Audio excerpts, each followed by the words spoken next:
Bismillahirrahmanirrahim. Assalamualaikum warahmatullahi wabarakatuh. Selamat pagi, salam sejahtera untuk kita semua.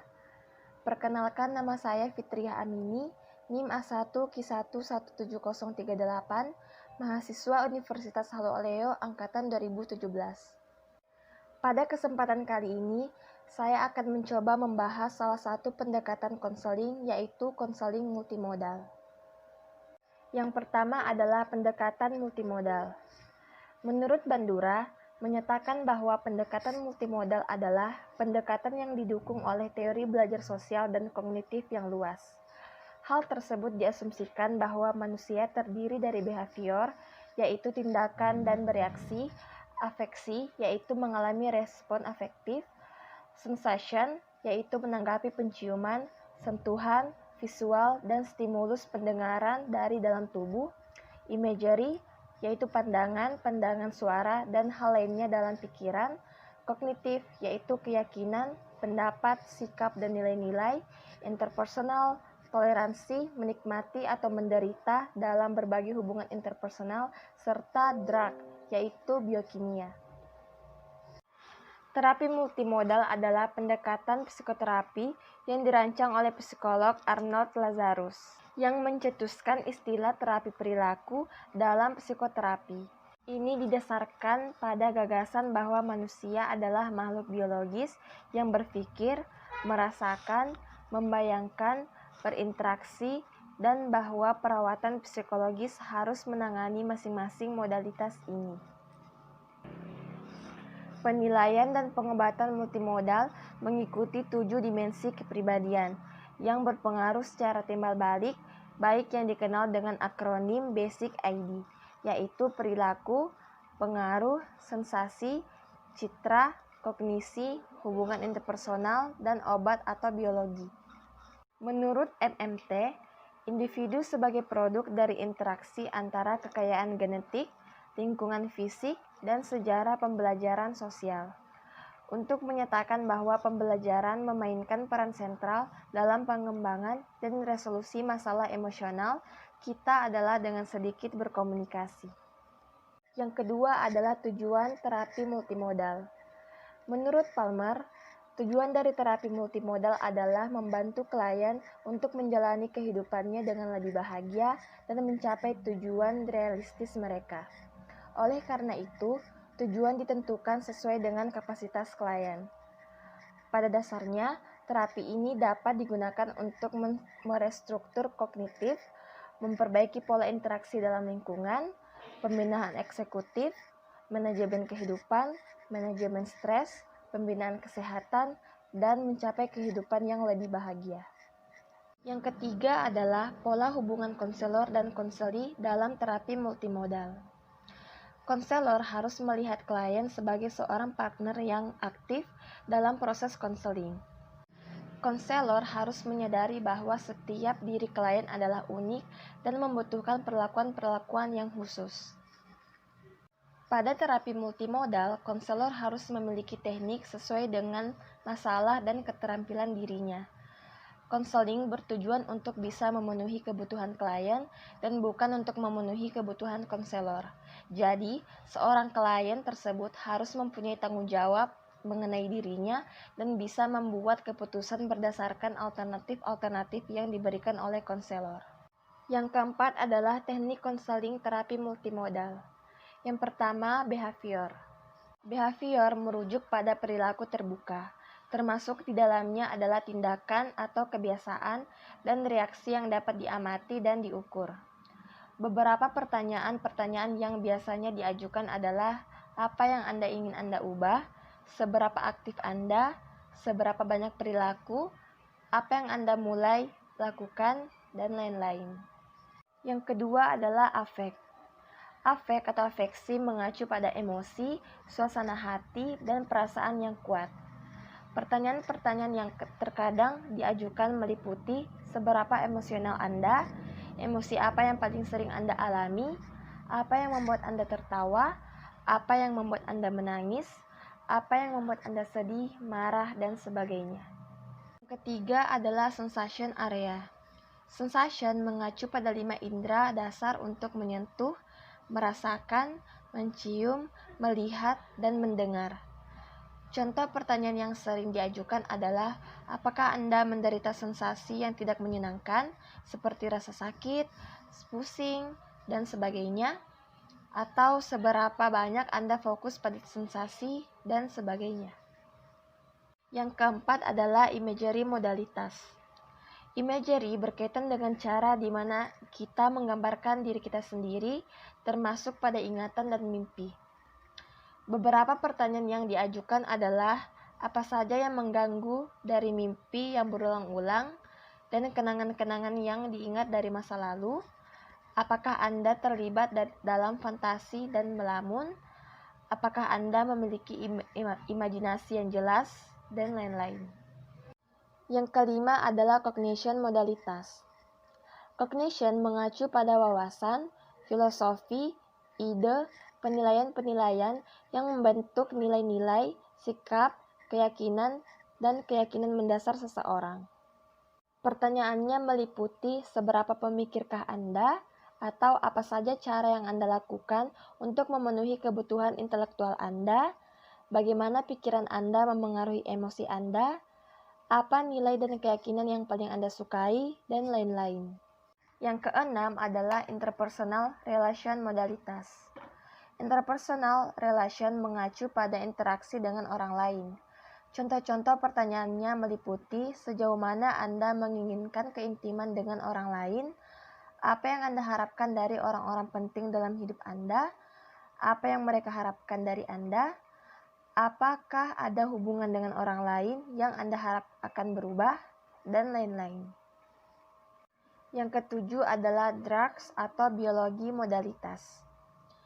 Drugs tidak hanya mencakup obat, di dalamnya juga mempertimbangkan kebiasaan gizi seseorang dan pola olahraga.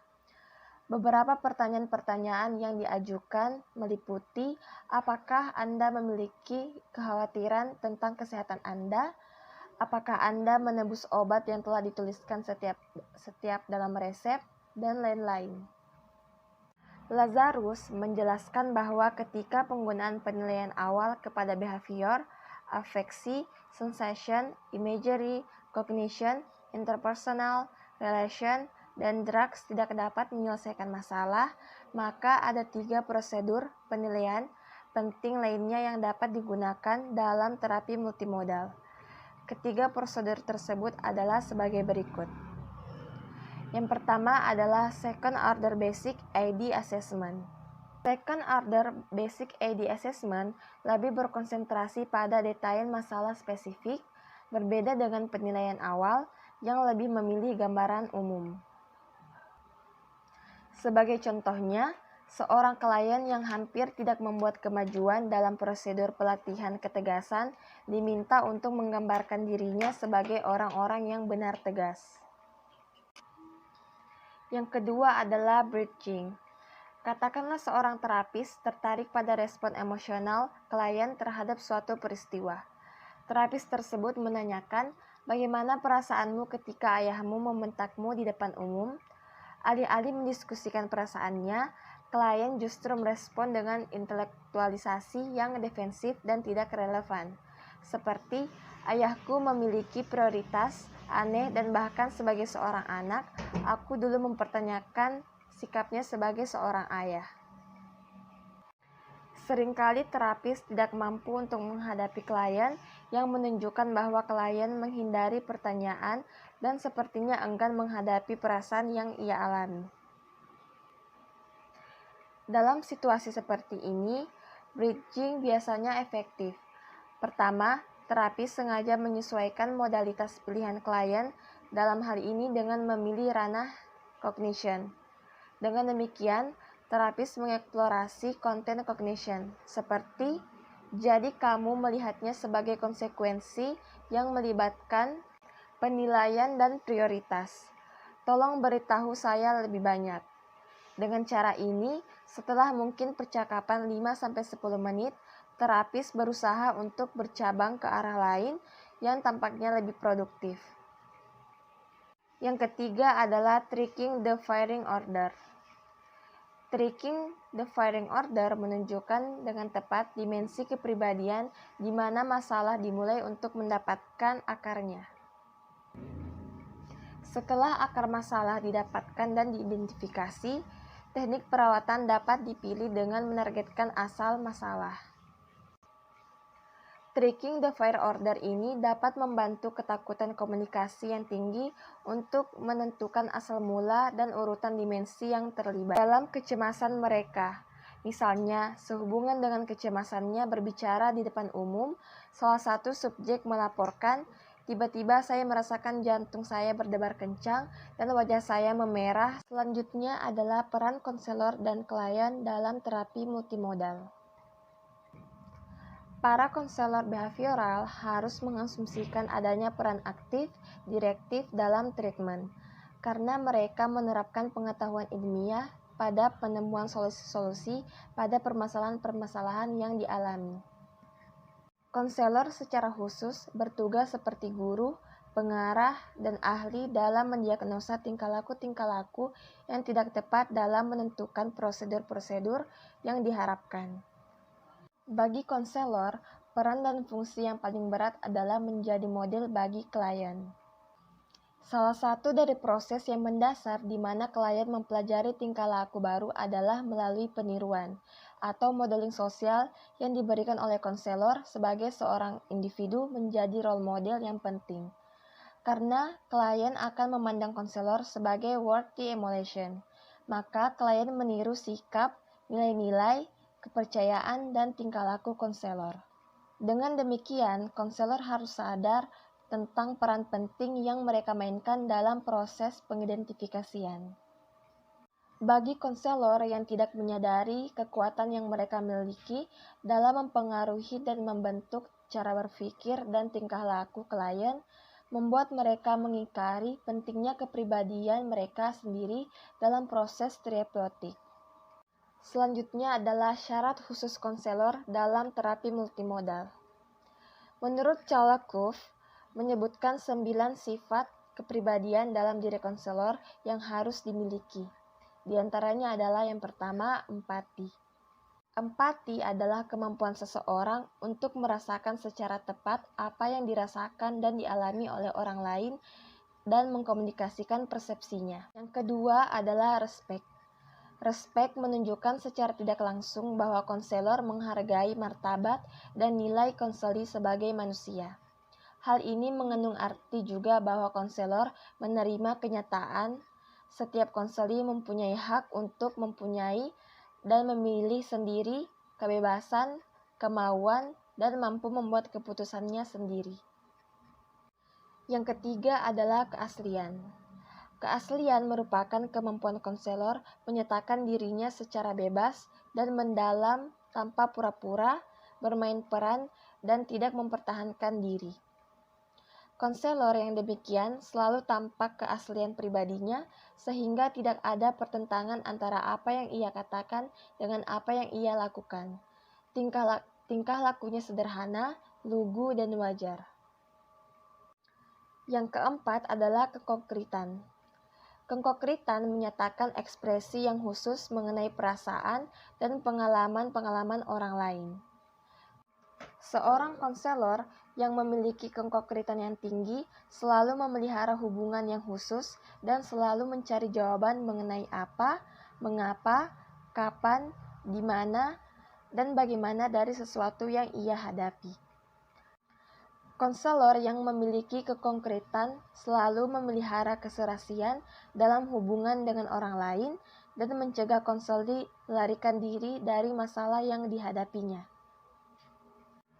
Yang kelima adalah konfrontasi. Konfrontasi terjadi jika terdapat kesenjangan antara apa yang dikatakan konseli dengan apa yang ia alami. Variabel ini tidak dikontrol sepenuhnya oleh konselor, tetapi hal ini dilaksanakan jika konselor merasa cocok untuk dikonfrontasikan. Dalam situasi konseling, umpannya terdapat banyak macam kemungkinan untuk dikonfrontasi. Yang keenam yaitu membuka diri. Membuka diri adalah penampilan perasaan, sikap, pendapat, dan pengalaman-pengalaman pribadi konselor untuk kebaikan konseli. Konselor mengungkapkan diri sendiri dan membaginya dirinya kepada konseli dengan mengungkapkan beberapa pengalaman yang berarti. Yang ketujuh, kesanggupan. Kesanggupan dinyatakan sebagai harisma, sebagai suatu kekuatan yang dinamis dan magnetis dari kualitas profesi konselor. Konselor yang memiliki sifat potensi ini selalu menampakkan kekuatannya dalam penampilan pribadinya. Dia dengan jelas tampak menguasai dirinya dan dia mampu menyalurkan kompetensinya dan rasa aman kepada konseli. Yang kedelapan adalah kesiapan. Kesiapan adalah sesuatu yang berhubungan dengan perasaan di antara konseli dengan konselor pada waktu kini dan di sini. Yang kesembilan adalah aktualisasi diri. Aktualisasi diri memiliki korelasi yang tinggi terhadap keberhasilan konseling. Aktualisasi diri dapat dipakai oleh konseli sebagai model, terutama bagi konseli yang meminta bantuan kepadanya. Aktualisasi diri secara tidak langsung menunjukkan bahwa orang dapat hidup dan memenuhi kebutuhan-kebutuhan hidupnya secara langsung karena dia mempunyai kekuatan dalam dirinya untuk mencapai tujuan hidupnya.